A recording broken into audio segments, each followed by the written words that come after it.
buku seperti ini, iaitu Majlis Pengajian Hadis 40 karangan Al-Imam An-Nawawi rahimahullah. Cuma saya rasa sebelum kita mulakan kepada mukaddimah penulis kitab, lebih baik kita jelaskan serba sedikit berkenaan dengan tarjamah ataupun biografi penulis kitab kita ini.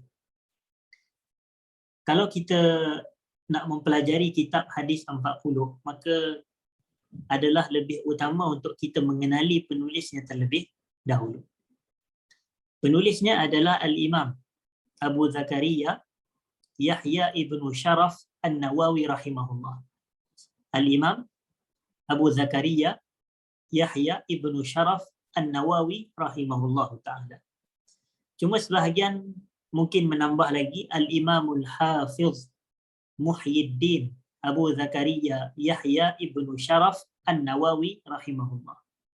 Dan apabila beliau disebut sebagai imam, maka imam ni terjemahannya adalah seseorang yang diikuti. Jadi macam contoh imam salat. Dia imam salat adalah dia diikuti dalam salat. Dari sudut makmum kena ikut salat imam, dan makmum tidak boleh mendahului perbuatan imam di dalam salat. Maknanya imam salat adalah seseorang yang diikuti. Macam tu juga bila Nabi SAW sebut sab'atun yudhilluhumullahu fi dhillihi yawma la dhilla illa dhilluh, 7 golongan yang berada di bawah naungan Allah pada hari kiamat kelak. Yang pertama siapa? Al-Imamul Adil, pemimpin yang adil. Jadi dinamakan imam kerana dia itu diikuti dalam urusan dan arahan dia. Dia keluar je arahan, orang ikut, maka dia imam.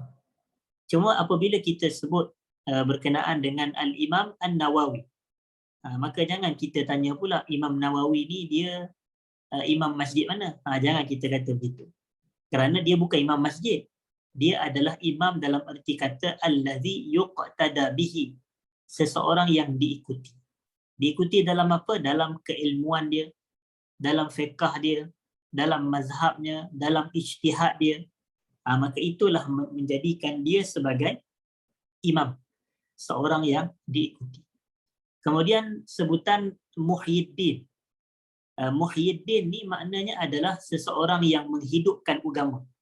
Muhyiddin adalah seseorang yang menghidupkan agama.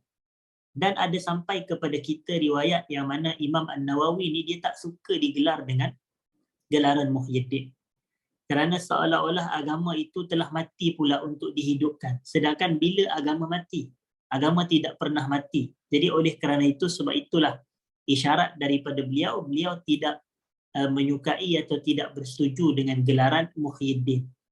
Tetapi kalau dilihat kepada ulama-ulama kita dahulu, mereka memang akan diberikan lakab-lakab sebegini.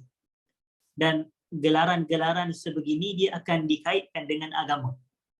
Contohnya kita kata Al-Imam Az-Zahabi. Dia panggil sebagai Syamsuddin Az-Zahabi, matahari agama yang menyinari agama. Ada lagi Ibnul Qayyim, Syamsuddin Ibnul Qayyim. Gitu. Kemudian Ibnu Hajar Al-Asqalani, Syihabuddin. Syihab ni awan yang memayungi agama. Syihabuddin Ibnu Hajar Al-Asqalani. Kalau Ibnu Katsir pula yang tulis tafsir Ibnu Katsir tu, Imaduddin, tiang agama, Imaduddin Abul Fida Ismail Ibnu Umar Ibnu Katsir rahimahullah.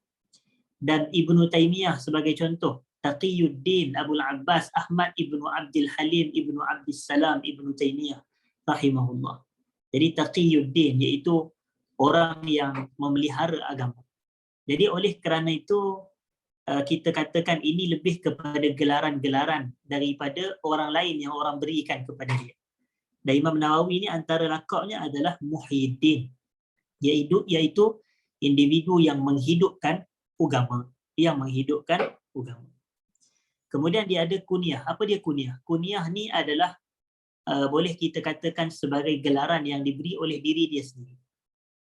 Iaitu dia adalah memakai kunyah Abu Zakaria, bapa kepada Zakaria. Dan memberi kunyah kepada diri sendiri hakikatnya adalah sunnah Nabi kita SAW.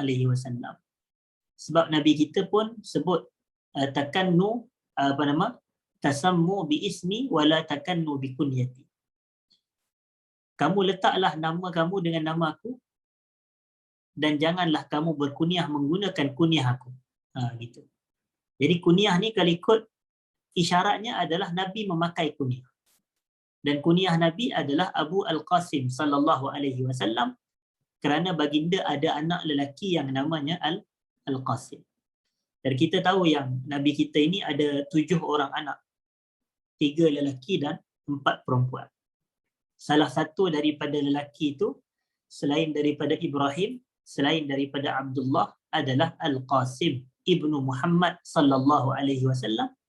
Maka Nabi menggunakan kunyah Nabi dengan nama anak lelaki Nabi ni tadi, Abu Al-Qasim. Nabi SAW adalah Abu Al-Qasim. Abu ni ayah ataupun bapa kepada Al-Qasim. Jadi Al-Imam Nawawi dia memakai Abu Zakaria. Abu Zakaria. Meskipun begitu, yang menariknya Imam Nawawi ni dia tidak ada anak pun nama Zakaria. Inilah isyarat yang ditunjukkan oleh para ulama.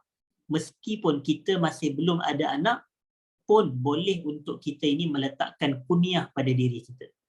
Letaklah Abu Abdullah ke, Abu Abdurrahman ke, Abu sekian-sekian. Kalau orang perempuan pula Ummu sekian, Ummu sekian. Jadi kita letakkan kunyah dengan kunyah sedemikian. Yang ni adalah sunnah Nabi kita sallallahu alaihi wasallam. Kerana ada dalil menunjukkan walaupun seseorang itu tidak ada anak pun dia boleh untuk meletakkan kunyah pada dirinya. Adalah contohnya riwayat yang berlaku antara ibunda kita Aisyah radhiyallahu anha. Kita tahu yang Aisyah ni dia tidak ada anak. Dia tidak ada anak. Dia tidak melahirkan anak kepada Nabi SAW walaupun dia isteri Nabi yang orang kata paling muda sekali. Itu satu-satunya isteri Nabi yang Nabi kahwin dalam keadaan dia masih anak dara adalah Sayyidah Aisyah radhiyallahu anha. Aisyah ni dia tak ada anak, lalu dia pun minta supaya Nabi SAW berikan kunyah kepada dia dan Nabi SAW pun memberikan kunyah kepada Aisyah dengan kunyahnya Ummu Abdillah. Ummu Abdillah. Kenapa diletakkan dengan nama Ummu Abdillah ni ada 2 pendapat. Pendapat yang pertama mengatakan bahawasanya Abdullah di situ merujuk kepada anak saudara dia. Merujuk kepada anak saudara kepada Aisyah. Kita tahu Aisyah ni dia ada adik-beradik perempuan namanya Asma. Namanya Asma bintu Abi Bakar. Asma bintu Abi Bakar. Dan Asma ni dia berkahwin dengan seorang sahabat Nabi namanya Az-Zubair ibn al-Awwam. Az-Zubair ibn al-Awwam. Daripada perkahwinan dia dengan Az-Zubair maka dapatlah beberapa orang anak. Antara anaknya adalah Abdullah ibn Zubair. Abdullah ibn Zubair. Baik. Jadi sebab itulah Sayyidah Aisyah dia diberikan kunyah Ummu Abdillah. Ummu Abdillah. Itu pendapat yang pertama, iaitu dinisbahkan kepada anak saudaranya Abdullah ibn Zubair radhiyallahu anhuma.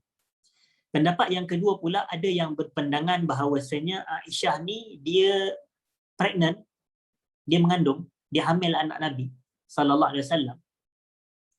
Cuma anak tu gugur. Anak tu gugur. Cuma pendapat ni para ulama tidak setuju. Para ulama kritik mengatakan pendapat ni pendapat yang tidak kuat, tetapi pendapat yang kuat adalah beliau berkunyah dengan nama anak saudaranya Abdullah ibn Zubair. Berbalik kepada kisah Imam Nawawi. Imam Nawawi ni dia tidak ada anak. Samalah seperti Aisyah tak ada anak. Tetapi itu isyarat yang Nabi ni walaupun seseorang tu tak ada anak boleh meletakkan kunyah kepada diri dia. Sama juga seperti yang dilakukan oleh Al-Imam Nawawi. Abu Zakaria. Dia tak ada anak kerana beliau tidak berkahwin. Al-Imam Nawawi adalah antara ulama yang dikategorikan sebagai al-ulama'u al-uzzab. Al-ulama'u al-uzzab iaitu ulama-ulama yang membujang. Ulama-ulama yang membujang. Antaranya adalah Al-Imam An-Nawawi. Nama dia apa? Nama dia adalah Yahya. Nama dia adalah Yahya. Jadi contoh kalau orang kata, apa dia nama Imam Nawawi? Orang kata Nawawi lah nama dia. Itu tidak betul. Kalau ikut nama dia adalah Yahya. Yahya ibnu Syaraf. Yahya anak lelaki kepada Syaraf. Okey, An-Nawawi. Dan An-Nawawi ni kalau dalam bahasa Arab, di hujungnya itu dia ada huruf ya yang dipanggil sebagai ya nisbah. Ya nisbah. Macam Al-Bukhari, macam At-Tirmidzi, macam An-Naisaburi, macam Al-Misri, macam An-Nawawi. Dia nisbah kepada tempat. Jadi An-Nawawi ini nisbah kepada suatu perkampungan yang bernama Nawa. Satu perkampungan yang namanya Nawa yang terletak di Dimashq. Di Dimashq ataupun orang kita sebut sebagai Damsyik. Sebenarnya sebutan dalam bahasa Arab yang tepat adalah Dimashq. Tapi orang kita panggil Damsyik, dalam bahasa Inggeris disebut sebagai Damascus, Syria. Jadi oleh kerana itu dia nisbah kepada Nawa, perkampungan di Dimashq di dalam negara Syria pada hari ini. Jadi terkenallah beliau sebagai orang Nawa. Orang Nawa dalam bahasa Arab An-Nawawi. Itulah yang kita katakan Al-Imamu An-Nawawi rahimahullahu ta'ala. Dan Al-Imamu An-Nawawi ni hadirin dan hadirat para peserta yang saya hormati sekalian, dia lahir pada tahun 631 Hijrah. Dia lahir pada tahun 631 Hijrah.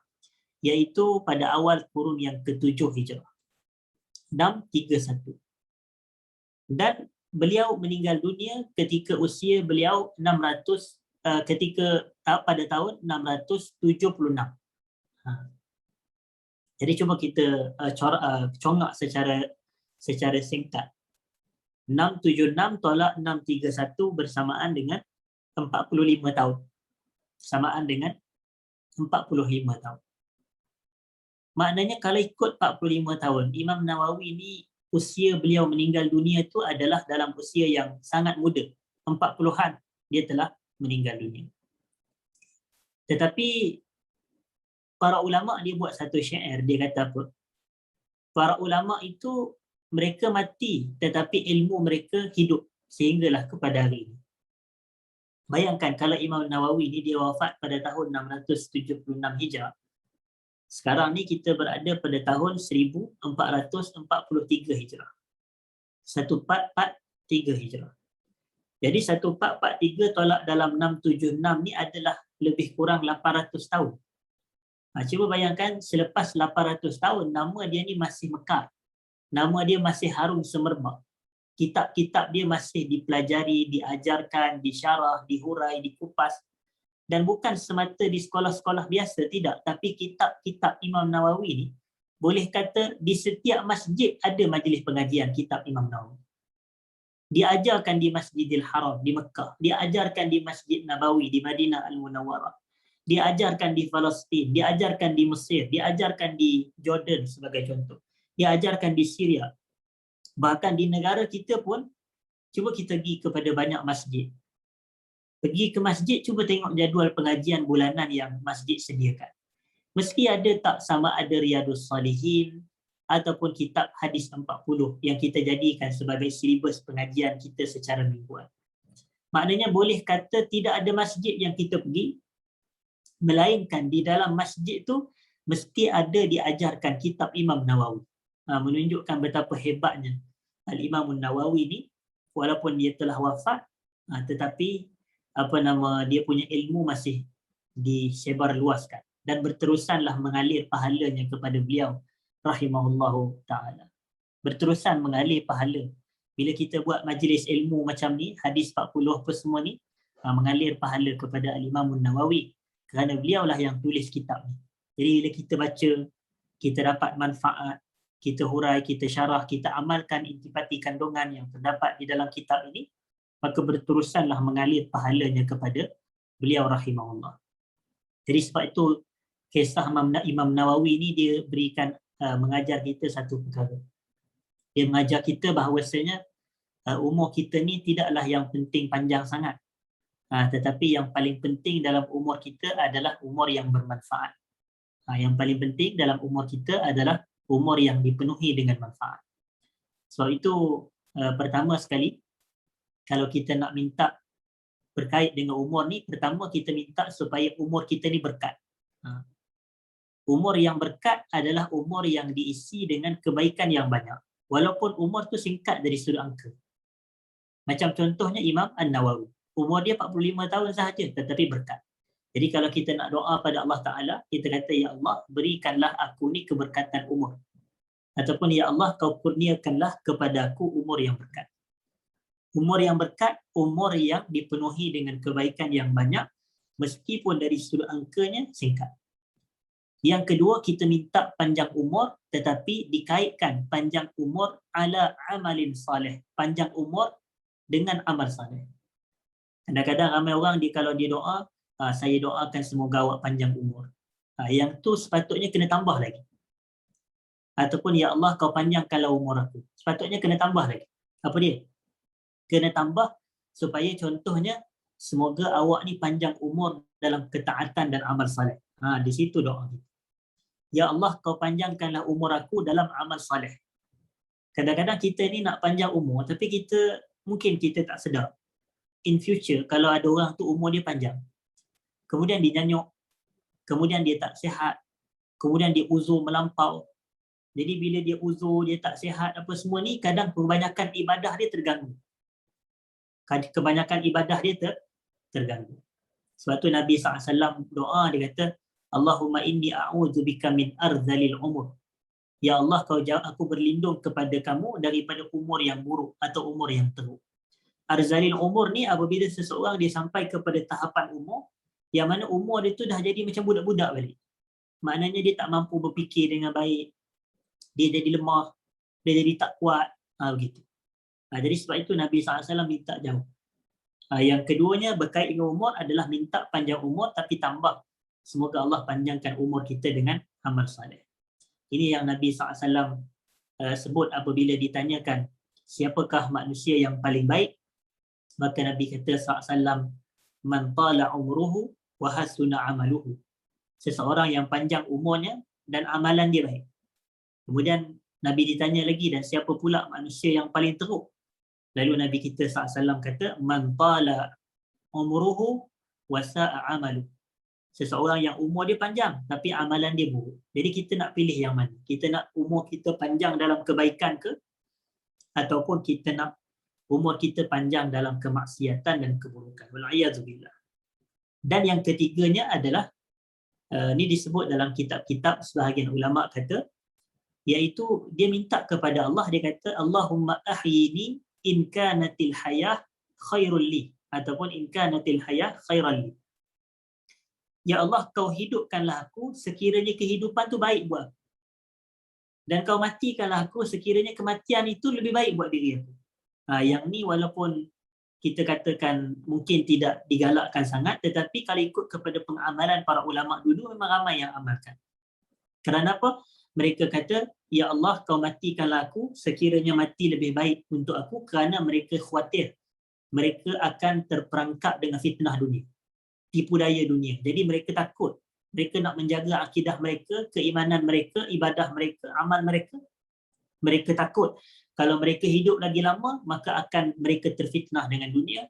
Jadi ketika itulah mereka berdoa, Allahumma ahyini in kanatil hayah khairul li. Ya Allah, kau hidupkanlah aku sekiranya hidup itu lebih baik untuk aku, dan kau matikanlah aku sekiranya mati itu lebih baik buat diri aku. Kita serahkan kepada Allah Ta'ala.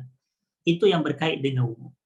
Jadi kita katakan ibrah pengajaran yang kita boleh ambil daripada Imam Nawawi itulah.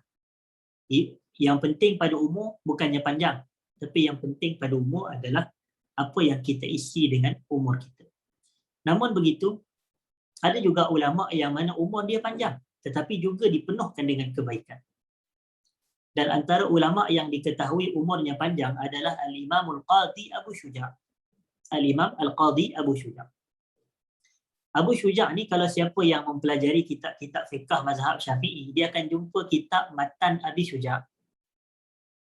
Matan Abi Syuja' ataupun nama lainnya Matnul Ghayati wa Taqrib. Matan Ghayah wa Taqrib. Jadi oleh kerana itu Abu Syuja' ni dia terkenal dengan kitab tersebut. Dan usia beliau panjang. ulama sejarah dan sirah mengatakan umur Abu Syuja' beliau hidup selama 160 tahun. Beliau hidup selama 160 tahun. Maknanya lebih kurang 4 kali ganda umur Imam An-Nawawi.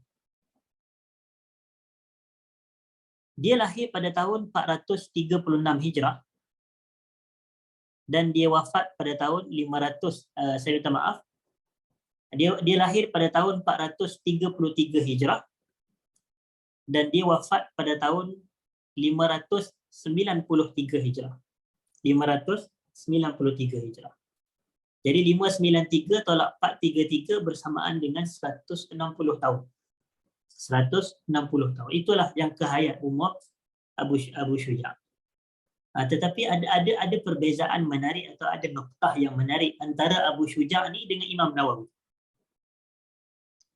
Abu Syuja' ni boleh kita kategorikan dia sebagai ulama yang mana dia umur panjang tapi kitab yang dia tulis satu je. Tapi bermanfaat. Abu Syuja' ni tak dikenali dengan kitab-kitab yang lain. Kecuali kitab yang saya sebut tadi, Matan Abi Syuja', kitab fiqh asas dalam mazhab al-Imam Syafi'i. Manakala berbeza keadaannya dengan Imam Nawawi, walaupun usia beliau hanyalah 45 tahun sahaja, tetapi beliau berjaya menulis puluhan kalau bukan ratusan kitab yang bermanfaat. Kitab-kitab Imam Nawawi ini semuanya level-level masterpiece. Semuanya hebat. Kalau kita nak lihat contoh kitab Riyadhus Salihin min kalami Sayyidil Mursalin sallallahu alaihi wasallam.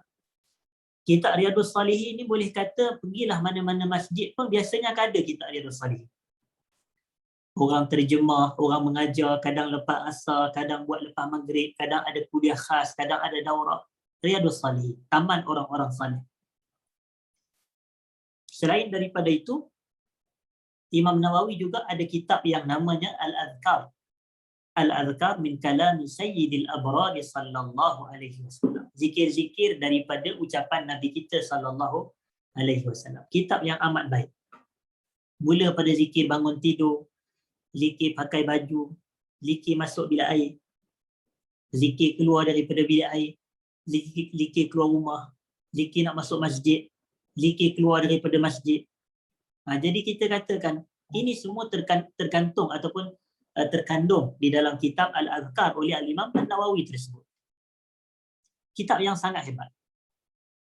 Satu lagi adalah kitab At-Tibyan. At-Tibyanu fi adabi hamalatil Quran. Tibyan ni maknanya adalah penjelasan-penjelasan berkenaan dengan adab-adab golongan yang memikul atau membawa Al-Quran. Baik orang yang menghafal Quran ataupun orang yang mempelajari Al-Quran ataupun orang yang membaca Al-Quran. Dan lebih tepatnya orang yang mengamalkan intipati kandungan. Jadi ada penjelasan dan keterangan kepada mereka. Imam Nawawi juzukkan satu kitab, namanya nipis sahaja kitabnya, At-Tibyanu fi adabi hamalatil Quran. Selain daripada itu, Imam Nawawi juga dia ni bukan semata ulama hadis. Kalau kita kata tadi, kitab Al-Adhkar mungkin bab hadis. Kitab Riyadhus Salihin mungkin hadis. Tetapi kitab At-Tibyan fi adabi hamalatil Quran merujuk kepada ilmu ulumul Quran. Merujuk kepada ilmu ulumul Quran. Dan kitab selain daripada itu adalah kitab fiqh pun dia power juga. Imam Nawawi ni dalam ilmu fiqh pun dia kuasai dengan baik. Dan beliau adalah salah seorang mujtahid yang berijtihad, ulama yang mencapai kepada kedudukan mujtahid, namun beliau masih berintisab, iaitu menisbahkan diri beliau kepada mazhab Al-Imam Syafi'i. Nampak? Jadi Al-Imam Nawawi ni kalau orang tanya apa mazhab fiqh dia, maka dia walaupun mencapai status mujtahid, orang yang mampu berijtihad dan mengeluarkan hukum daripada dalil-dalil hukum, pun beliau memilih untuk berintisab, menisbahkan diri beliau kepada mazhab Al-Imam Syafi'i rahimahullahu ta'ala. Dan beliau ada kitab-kitab yang dalam fiqhnya yang masyhur. Antara kitab fiqh yang ditulis oleh Al-Imam Nawawi adalah kitab Rawdatul Talibin, Rawdah At-Talibin wa Umdatul Muftin. taman bagi para penuntut ilmu, dan juga umdah, sandaran bagi golongan al-muftin, iaitu para mufti. Raudatul Talibin wa Umdatul Muftin. Dan saya ada kitab tersebut, kalau saya tak silap ada lebih kurang 13 jilid. Dan itulah boleh dikatakan kitab fiqh yang Imam Nawawi berjaya tulis sampai habis. Oleh kerana umur dia singkat, itu antara kitab yang berjaya beliau tulis sampai habis. Selain daripada itu, ada yang masyhur sekali adalah kitab Al-Majmu'. Kitab Al-Majmu' Syarah Al-Muhadzab. Beliau mencarahkan kitab Al-Muhadzab yang ditulis oleh Al-Imam Asy-Syirazi. Al-Imam Asy-Syirazi. Jadi Al-Imam Nawawi ini dia ada syarah kepada kitab Al-Muhadzab karya Asy-Syirazi yang diletak namanya Al-Majmu' Syarah Al-Muhadzab. Cuma Imam Nawawi ini dia tak sempat tulis sampai habis. Dia tak sempat tulis sampai habis kerana beliau meninggal dunia. Lalu kitab tersebut disambung penulisannya oleh Al-Imam As-Subki. Dan As-Subki pun tak sempat habis sambung syarahan kitab tersebut. Lalu ada ulama kontemporari daripada Mesir. Dia pun telah meninggal rahimahullah. Namanya Asy-Syaikh Najib Al-Muti'i. Asy-Syaikh Najib Al-Muti'i rahimahullah, ulama daripada Mesir. Beliaulah yang telah menyempurnakan kitab Al-Majmu' Syarah Al-Muhadzab. Maknanya Imam Nawawi dia tak sempat tulis sampai habis. Jadi kalau kita berkata Imam Nawawi dalam jilid yang terakhir daripada kitab Al-Majmu', maka yang ni betul ke tak betul? Dia jadi tak betul. Kerana apa? Kerana Imam Nawawi dia tak pernah tulis kitab tu sampai habis. Al-Majmu' Syarah Al-Muhadzab. Ini adalah kitab-kitab fiqh karangan beliau. Selain daripada itu, Imam Nawawi juga ada kitab namanya Minhaj At-Talibin. Minhaju At-Talibin. Jadi ulama-ulama terkemudian banyaklah mensyarahkan kitab Minhaj At-Talibin ni. Jadi itulah antara yang ditulis oleh Al-Imam Nawawi rahimahullah. Dan anak murid Imam Nawawi namanya Al-Imam Ibn Al-Attar juga meriwayatkan fatwa-fatwa Imam Nawawi dalam sebuah kitab yang namanya Al-Mansurat, ataupun yang lebih masyhur dan terkenal dengan nama Fatawa Al-Imam An-Nawawi. Fatwa-fatwa Imam Nawawi. Jadi kita dapat tengok. Tapi kitab tersebut dia tidaklah menghimpunkan keseluruhan fatwa beliau. Dia nipis sahaja kitabnya Al-Mansurat yang menghimpunkan fatwa-fatwa Al-Imam An-Nawawi rahimahullah. Baik. Dan selain daripada itu, Imam Nawawi dia ada tulis kitab yang mensyarahkan Sahih Muslim. Mensyarahkan kitab Sahih Muslim. Namanya Al-Minhaj. Syarhu Sahih Muslim Ibn Al-Hajjaj. Al-Minhaj Syarah Sahih Muslim. Dan kalau saya tak silap, ada lebih kurang 7 jilid kitab tersebut ataupun 6 jilid. Mengikut Taba'ah Darul Faihaq, Syria punya cetakan. Dan kitab yang dikaryakan oleh Imam Nawawi yang paling masyhur dan menjadi silibus kita adalah Hadis 40. Hadis 40. Jadi kita tengok betapa hebat ni Imam Nawawi. Walaupun umur beliau singkat sahaja, tetapi kitab-kitab yang beliau tulis bermanfaat. Sangat-sangat bermanfaat. Lalu para ulama terkemudian mereka kata, ini tidak lain tidak bukan adalah bukti keikhlasan niat Imam Nawawi dalam menulis kitab. Allah ni dia akan menetapkan atau menuliskan penerimaan makhluk sekiranya sesuatu amalan itu ikhlas kepadanya. Sesuatu amalan itu ikhlas. Jadi seolah-olah Imam Nawawi ni ketika dia menulis kitab, dia menulis dengan penuh keikhlasan kepada Allah Ta'ala. Sebab itulah walaupun setelah dia meninggal beberapa ratus tahun, kitab-kitabnya masih tersebar luas. Itu zahir dan bukti keikhlasan niat dia dalam menulis kitab. Dan Imam Nawawi ni dia bukan semata rajin tulis kitab, tetapi semasa dia kecil, dia rajin belajar. Dia rajin menuntut ilmu. Jadi layaklah kalau macam kita ni, sebahagian kita ni dia suka nak terus menulis. Tapi dia tak nak melalui proses menuntut dulu. Sepatutnya dia kena lalui proses menuntut ilmu dan setelah dia berilmu, barulah dia menulis kitab untuk dia sebarluaskan ilmu. Itulah flow dia. Tapi kadang kita tengok ramai yang suka menulis untuk dakwah, untuk mengajak kepada Allah. Tidak salah. Tetapi biarlah penulisan kita ini terbina atas penguasaan kita yang mendalam terhadap ilmu-ilmu. Macam kita nak tulis tentang fiqh, biarlah penguasaan kita terhadap fiqh tu mendalam. Nak tulis tentang hadis, biarlah penguasaan kita tentang hadis Nabi SAW juga mendalam. Jadi Imam Nawawi ni penguasaan dia dah mendalam. Kalau nak dilihat dari sudut sejarah beliau kata, hadartu fil yaumi 12 darsan wa barakallahu ta'ala fi awqati. Dalam sehari, aku ni menghadiri 12 majlis pengajian ilmu. Dalam sehari, aku menghadiri 12 majlis pengajian ilmu. Kemudian kata beliau, wa barakallahu ta'ala fi awqati. Dan Allah pun memberkati masa-masa itu. Berkat masa dia kerana dalam sehari beliau boleh mempelajari 12 majlis ilmu ataupun menghadiri 12 majlis ilmu. Kalau kita jujur tanya kepada kita secara monolog, contoh, hari ini pula berapa majlis ilmu yang telah kita hadir? Berapa ilmu yang telah kita baca pada hari ini? Itu kadang-kadang yang menjadikan kita muhasabah dengan sejarah atau biografi Al-Imam An-Nawawi rahimahullah. Dan menunjukkan bila dia guna masa dia dengan menuntut ilmu, maka wa barakallahu ta'ala fi awqati. Dan Allah pun memberkati masa-masa.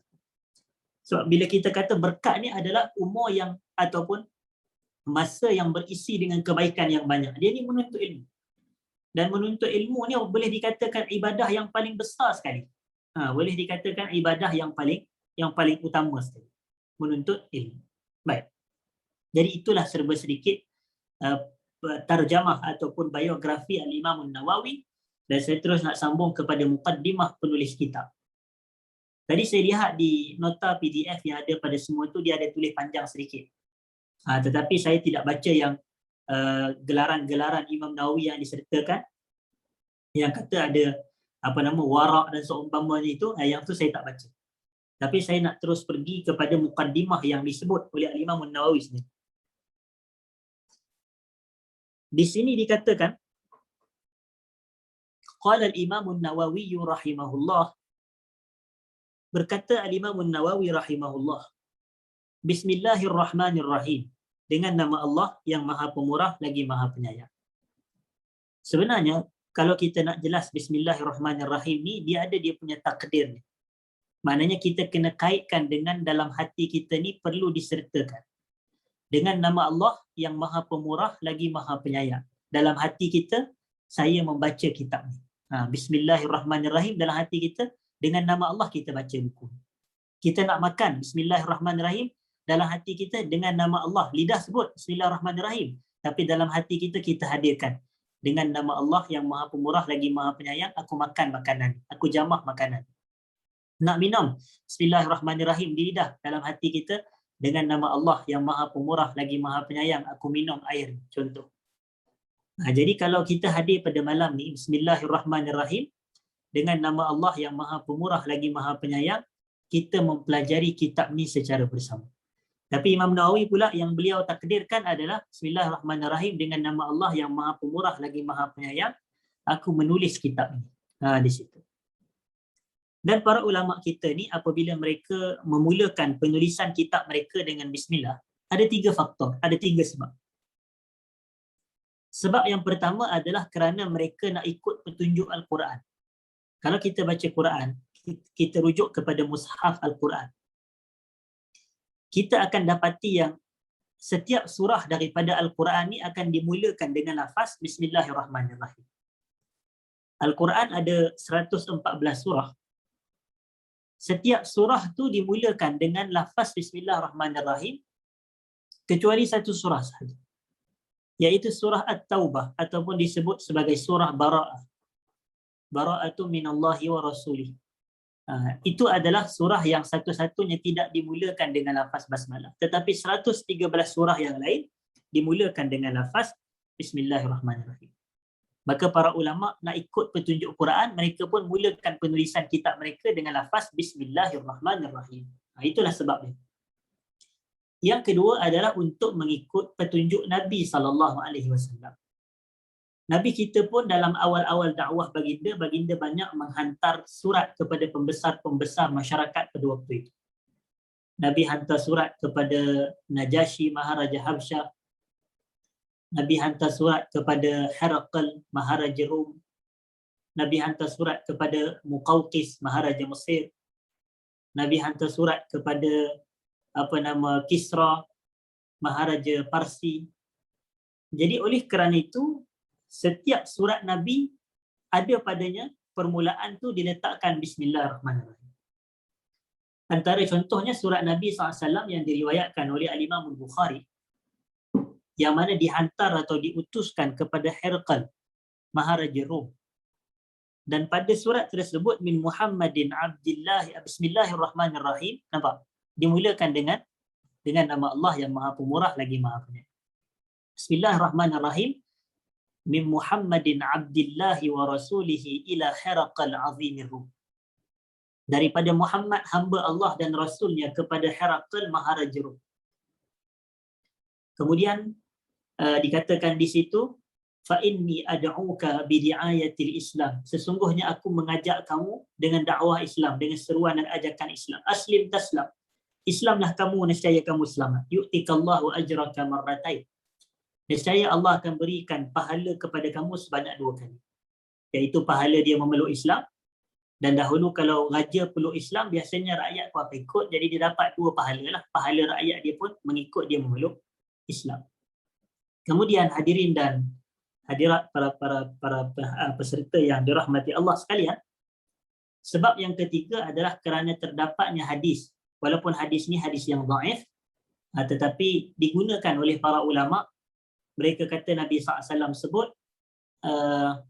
kullu amrin zibalin la yubda'u fihi bi bismillahirrahmanirrahim fahuwa aqta atau ajzam. Dan satu lagi adalah abtar. Setiap perkara yang kita lakukan dan perkara itu adalah perkara yang penting, namun tidak didahulukan dengan sebutan Bismillahirrahmanirrahim, maka ia terputus daripada keberkatan. Ataupun sebahagian ulama kata qalilul barakah, maknanya sikit keberkatannya. Sebab bila kita sebut Bismillah ni dia ayat Quran. Bismillahirrahmanirrahim ni dia ayat Quran. Ada 2 ayat Bismillahirrahmanirrahim dalam Quran. Satu dalam surah Al-Fatihah, ayat yang pertama. Dan satu lagi adalah ayat yang menceritakan tentang Nabi Allah Sulaiman alaihissalam dengan Malikah Sabak, Ratu Sabak itu. Iaitu innahu min Sulaimana wa innahu bismillahirrahmanirrahim. Jadi ada 2 sahaja ayat Bismillahirrahmanirrahim dalam Quran. Yang lain-lain tu Bismillah dalam surah Al-Baqarah, Bismillah dalam surah Ali Imran, surah An-Nisa, surah Al-Ma'idah, surah Al-A'raf, surah Al-An'am. Bismillah itu bukan bahagian daripada ayat. Itu bukan ayat.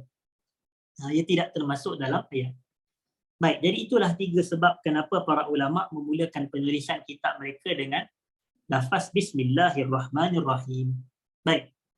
Kemudian kata Imam Nawawi, Alhamdulillahi Rabbil Alamin. Segala puji bagi Allah, Tuhan sekalian alam. Qayyumis samawati wal aradin. Tuhan yang mengurus tadbir langit-langit dan juga bumi-bumi. Walaupun bumi satu sahaja, tetapi al-aradin merujuk kepada lapisan bumi yang 7. Bumi ni dia ada 7 lapisan dan langit dia ada 7 tingkatan. Jadi sebab itu, Qayyumi as-samawati wal aradin. Allah adalah Tuhan yang mengurus tadbir langit-langit dan juga lapisan bumi yang 7. Mudabbiril khalaiqi ajma'in. Dan Allah adalah Tuhan yang mengurus tadbir keseluruhan makhluknya.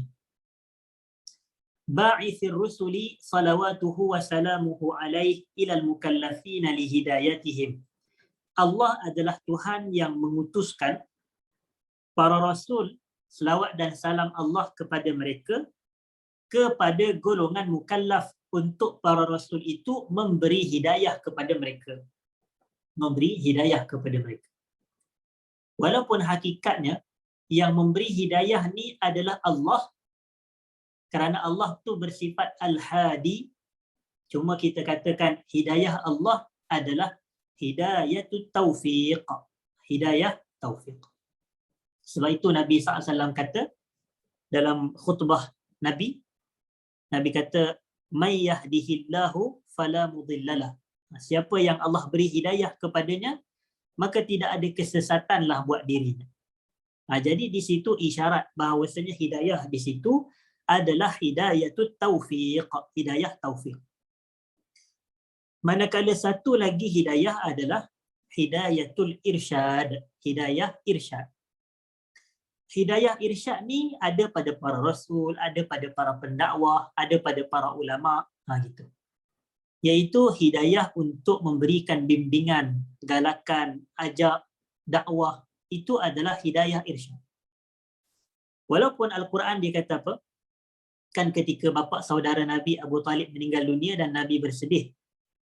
Dia kata kepada bapa saudaranya ketika sedang nazak, "Qul ya am, kalimatan uhajju laka biha indallahi yaumal qiyamah." Ucapkanlah wahai bapa saudaraku satu kalimah yang aku akan berhujah di hadapan Allah Ta'ala esok dengannya pada hari kiamat. Iaitu kalimah la ilaha illallah. Tapi akhirnya Abu Talib tidak menyebutnya. Lalu matilah Abu Talib dalam kekufuran dan Nabi bersedih dengan hal itu. Dan Allah Ta'ala pun mengatakan, "Innaka la tahdi man ahbabta, walakinna Allah yahdi man yasha." Sesungguhnya kamu tidak akan dapat memberi hidayah, iaitu hidayah taufik, kepada siapa sahaja yang kamu sayang, kamu suka. Akan tetapi Allah lah yang memberi hidayah kepada siapa yang Allah kehendaki. Gitu. Tapi sebab itu kita kena minta, ihdinas siratal mustaqim, ihdinas siratal mustaqim, ataupun Allahumma hdini fiman hadait. Ini adalah doa-doa minta hidayah daripada Allah Subhanahu wa taala, dan hidayah itu merujuk kepada taufik. Dan Allah ni dia hantar rasul-rasul ni untuk memberi hidayah kepada seluruh mukallaf. Kemudian dikatakan di sini wa bayani syara'i ad-din wa karamih, wa bayani syara'i ad-din bid-dalail al-qat'iyyah wa wadihat al-barahin. Dan tanggungjawab para rasul itu adalah untuk menjelaskan syariat-syariat agama ini dengan dalil-dalil yang qat'i. Dengan dalil-dalil yang qat'i. Jadi peranan para rasul adalah menjelaskan tentang syariat. Menjelaskan tentang syariat. Dengan dalil-dalil yang qat'i. Dan juga berserta dengan bukti-bukti yang jelas lagi nyata. Wa wadihat al-barahin. Kemudian kata Al-Imam Nawawi, ahmaduhu ala jami'i ni'amih. Aku memuji Allah atas segala nikmat-nikmatnya. Wa as'aluhu al-mazida min fadlihi wa karamih. Dan aku minta kepada Allah Ta'ala dari lebihan daripada kurniaan dan juga sifat kemuliaan Allah Subhanahu wa Ta'ala. Wa ashhadu an la ilaha illallah al-wahidul qahhar. Dan aku bersaksi bahawasanya tidak ada Tuhan yang diabdikan diri selain Allah, dialah Tuhan yang Maha Esa lagi Maha Perkasa. Al-Karimul Ghaffar, dialah Tuhan yang Maha Mulia lagi Maha Pengampun. Wa ashhadu anna Muhammadan abduhu wa rasuluh. Dan aku bersaksi bahawasanya Muhammad adalah hamba Allah dan juga utusannya. Wa habibuhu wa khaliluh, kekasih Allah dan juga khalil bagi Allah, pendamping bagi Allah. Afdalul makhluqin, Nabi SAW merupakan seafdal makhluk. Al-mukarramu bil Qur'anil azizil mu'jizatil mustamirrati ala ta'aqubis sinin. Dan baginda adalah individu yang telah dimuliakan dengan Quran yang hebat, yang mana Al-Quran merupakan sebuah mukjizat yang berterusan hatta berlalunya tahun silih berganti. Maknanya Al-Quran merupakan mukjizat Nabi kita sallallahu alaihi wasallam sehinggalah hari kiamat. Baik. Wa bis-sunani al-mustanirati lil mustarsyidin. Okey. Dan Nabi juga telah dimuliakan dengan sunnah-sunnah yang memberi cahaya petunjuk kepada golongan-golongan yang mencari petunjuk. Al-makhsus bi jawami' al-kalim. Dan Nabi kita sallallahu alaihi wasallam diberikan pengkhususan, keistimewaan, speciality.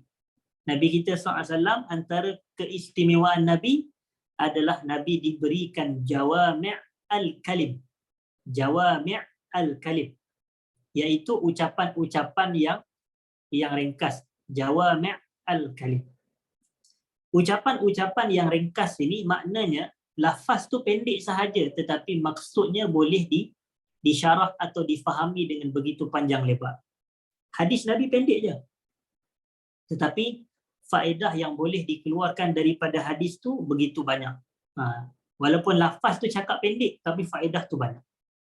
Berbeza keadaannya dengan sebahagian individu pada hari ini, dia bercakap panjang tapi faedah tu kita tak jumpa pun apa faedah dia, sebab cakap tu panjang sangat. Baik. Tetapi bergantung kepada yang mendengar juga.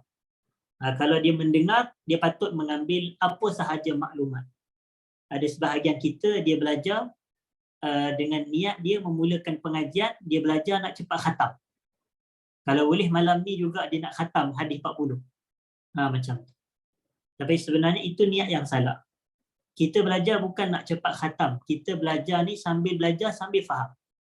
Walaupun ambil masa yang lama. Walaupun mukaddimah sahaja kita sebut dalam hari ini, tetapi kita belajar itulah tujuan dia.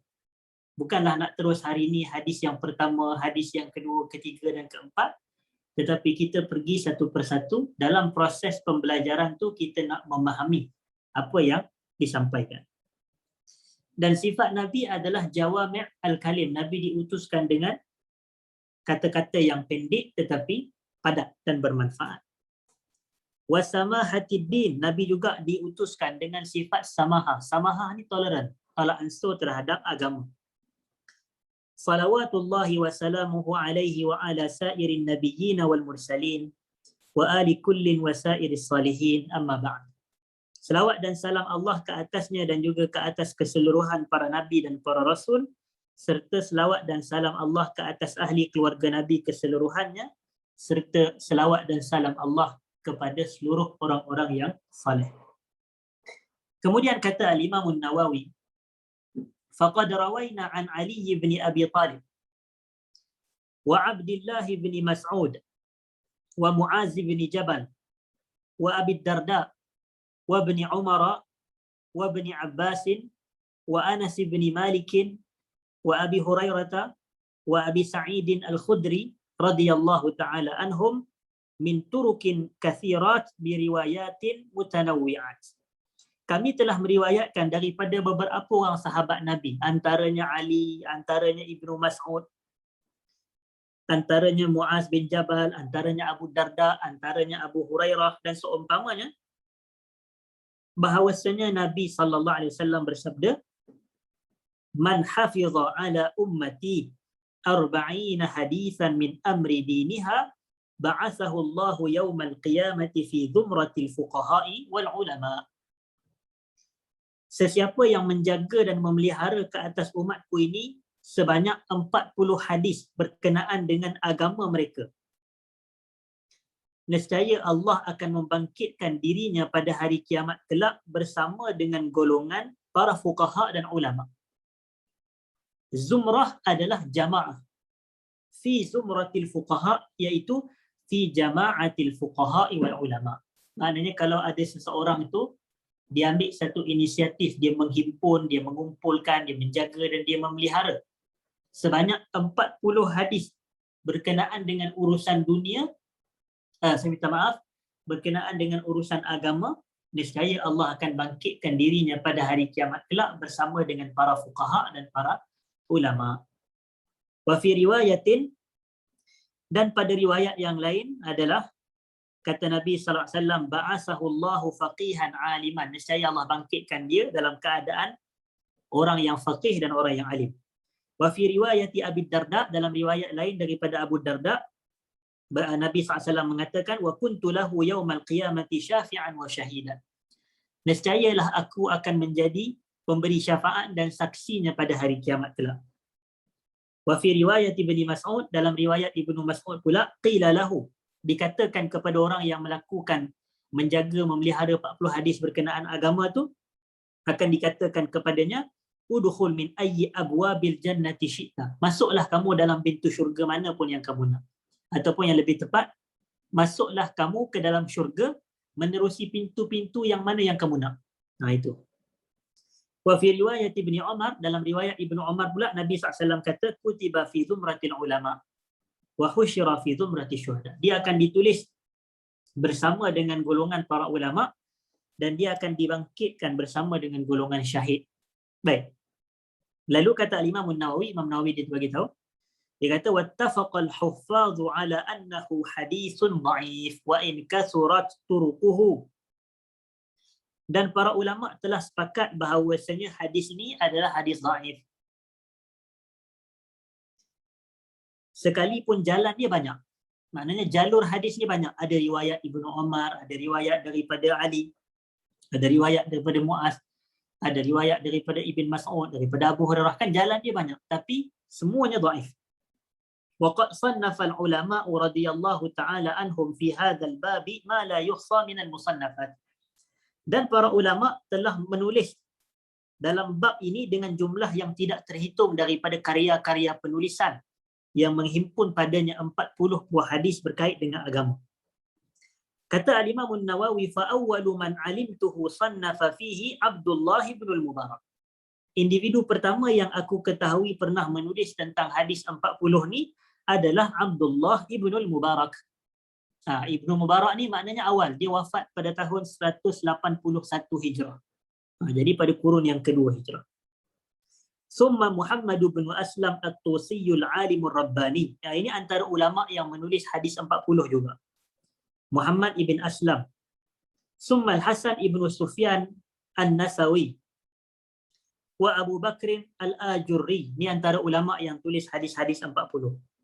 Wa Abu Bakar Muhammad bin Ibrahim Al-Asfahani. Wa Ad-Daraqutni. Wal Hakim. Wa Abu Nu'aim. Wa Abu Abdurrahman As-Sulami. Wa Abu Sa'd Al-Malini. Wa Abu Utsman As-Sabuni. Wa Muhammad bin Abdullah Al-Ansari. Wa Abu Bakr Al-Baihaqi. Wa khalaiqun la yuhsawna minal mutaqaddimin wal mutaakhirin. Maknanya banyak ulama yang telah menulis tentang hadis-hadis 40 ni sebelum Imam Nawawi tulis. Kerana mereka beramal dengan intipati hadis tersebut. Kemudian kata al-Imam Nawawi, wa qad istakhartu Allah Ta'ala fi jam'i 40 hadisan iqtida'an bihaula'il a'immatil a'lami wa huffazil Islam. Sesungguhnya aku ini, kata al-Imam Nawawi, telah beristikharah kepada Allah Ta'ala untuk aku mengumpulkan 40 buah hadis untuk aku ni mengikuti petunjuk para ulama-ulama yang terdahulu. Untuk aku ni mengikuti atau menelusuri jalan petunjuk ulama-ulama yang terdahulu. Tetapi nampak Imam Nawawi ni dia nak tulis kitab pun dia istikharah. Dia nak tulis kitab pun dia istikharah. Jadi kita ni kalau apa sahaja keputusan penting yang kita nak buat dalam hidup, buatlah istikharah kepada Allah. Istikharah tu maknanya salat istikharah. Baik. Kemudian kata al-Imam Nawawi, wa qad ittafaqa al-ulama'u ala jawazil 'amali bil hadits ad-dha'if fi fadail al-a'mal. Sesungguhnya para ulama telah bersepakat akan harusnya kita beramal dengan hadis dhaif dalam bab-bab fadilat amal ni. Maknanya hadis dhaif ni ada part yang kita boleh guna, ada part yang kita tak boleh beramal dengan dia. Maknanya kalau part nak istinbat hukum fiqh, kalau nak mengeluarkan isu-isu akidah, maka yang ni tidak kita guna hadis-hadis dhaif. Tapi kalaulah hadis tu dia menceritakan tentang fadilat amalan-amalan tertentu, tapi adalah syarat-syarat dia. Sebahagian ulama kata ada 3 syarat beramal dengan hadis dhaif, iaitu yang pertama, hadis tu tidak terlalu dhaif sampai kepada tahap palsu. Yang keduanya, kita tidaklah menyandarkan dia secara pasti kepada Nabi kerana dia mungkin dhaif, kerana dia hadis dhaif. Dan yang ketiganya adalah dia mestilah dalam bab-bab fadilat amal, dalam bab-bab fadilat amal. Kemudian kata al-Imam An-Nawawi, wa ma'a hadha, meskipun begitu, falaisa i'timadi ala hadzal hadis. Bukanlah sandaran aku menulis kitab ni merujuk kepada beberapa hadis yang dia baca tadi, walaupun kerana hadis tu hadis dhaif. Tetapi kata al-Imam An-Nawawi, bal ala qaulihi sallallahu alaihi wasallam, bahkan aku ni menuruti sabda Nabi SAW fil ahaditsis sahihah, dalam hadis-hadis yang sahih, yang mana Nabi SAW kata, liyuballighu syahidu minkum al-ghaib, hendaklah orang yang hadir dari kalangan kamu menyampaikan hadis kepada orang yang tidak hadir. Maknanya dia tulis hadis. Dia tulis hadis supaya dia hadir dalam majlis ilmu dan dia menyampaikan kepada orang yang tidak hadir. Wa qawlihi sallallahu alaihi wasallam, dan juga sabda Nabi SAW,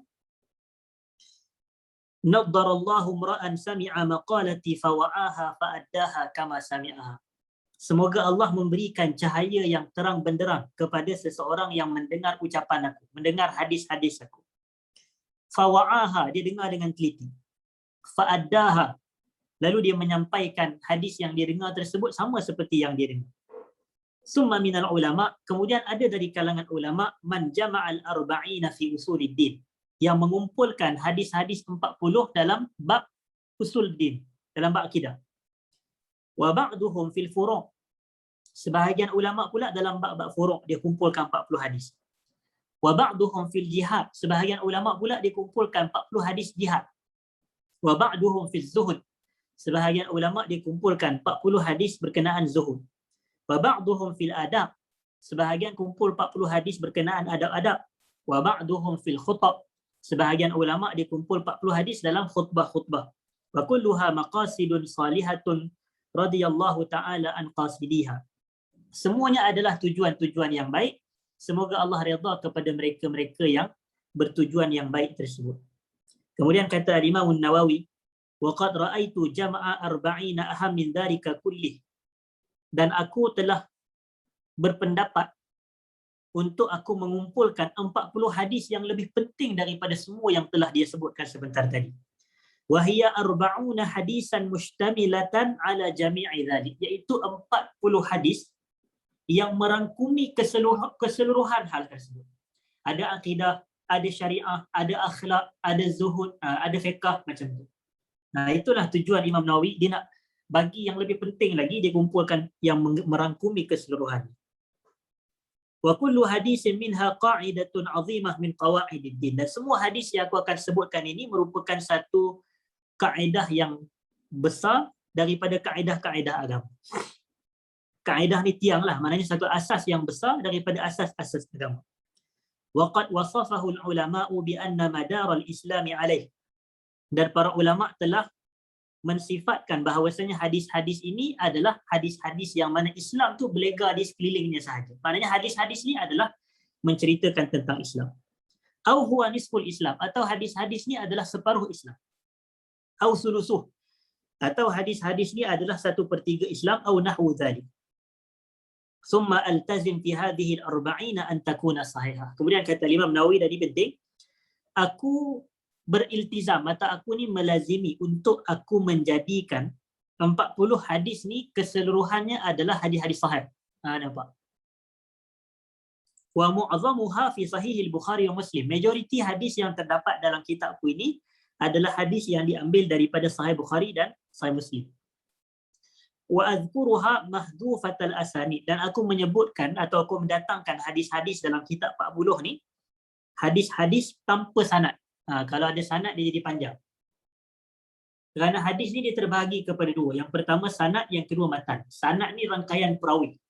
Sanad adalah rangkaian perawi daripada penulis kitab. Dia ambil hadis daripada tok guru dia, tok guru ambil daripada tok guru, sampailah kepada tok guru, tok guru, tok guru, sampailah kepada tabi'in, sampailah kepada sahabat, sampailah kepada Nabi SAW. Contohnya begitulah. Manakala matan, dia hanya meletakkan matan sahaja. Matan tu adalah teks ucapan Nabi SAW. Apa tujuan dia tak letak sanad? Supaya liyashula hifzuha, supaya mudah nak hafal. Wa ya'ummal intifa'u biha, semoga lebih ramai yang dapat mengambil manfaat dengannya, insya-Allah. Summa atba'uha bibabin fi dhabti khafiyyi al-fadhih. Kemudian Imam Nawawi juga menurutinya dengan meletakkan bab pada menjelaskan tentang lafaz-lafaz yang tidak jelas maknanya apa. Dan kata Al-Imam Nawawi, wa yanbaghi likulli raghibin fil akhirati, dan dituntut bagi sesiapa sahaja yang berkehendakkan kepada hari akhirat, kalau kita nak kepada akhirat, ay ya'rifa hadhihi al-ahadis. Dituntut untuk kita mengenali, mempelajari dan mengetahui hadis-hadis yang terdapat di dalam kitab kita ini. Dan walaupun nama hadis ni hadis 40, tetapi jumlah keseluruhan hadis yang terdapat dalam kitab ni adalah sebanyak 42 hadis. 42 hadis. Jadi dia bundakan kepada 10 yang terdekat, maka jadilah 40 hadis. Limashtamalat alaihi minal muhimmat, kerana apa yang terkandung di dalamnya daripada perkara-perkara penting, wahtawat alaihi minat tanbihi ala jami'at ta'at. Dan juga terhimpun di dalamnya peringatan-peringatan terhadap keseluruhan ketaatan kepada Allah, wa dzalika zahirun liman tadabbarahu. Dan perkara ini sangat jelas bagi mereka yang tadabbur, iaitu menghayati dan meneliti hadis-hadis dalam kitab ni. Wa 'ala Allah i'timadi, kepada Allah lah aku bergantung. Wa ilaihi tafwidi wastinadi, kepada Allah lah aku berserah dan aku bersandar. Walahul hamdu wan ni'mah, milik Allah lah segala pujian dan segala nikmat. Wa bihi taufiq wal ismah, dan dengan Allah lah ketepatan dan juga pemeliharaan serta jagaan. Jadi selesailah kita pada malam ni berkenaan dengan muqaddimah kitab hadis 40. Jadi muqaddimah Imam Nawawi kita telah selesai, dan insya-Allah kita akan sambung pada kuliah yang akan datang, iaitu masuk kita pada hadis yang pertama insya-Allah. Dan saya rasa saya mula tadi pun dalam pukul 9.20, jadi kita habis pada pukul 10.20, maka ia telah memadai dan mencukupi insya-Allah. Saya minta maaf jika ada salah dan silap. Aqulu qawli hadza astaghfirullahal azim li wa lakum. Assalamualaikum warahmatullahi wabarakatuh.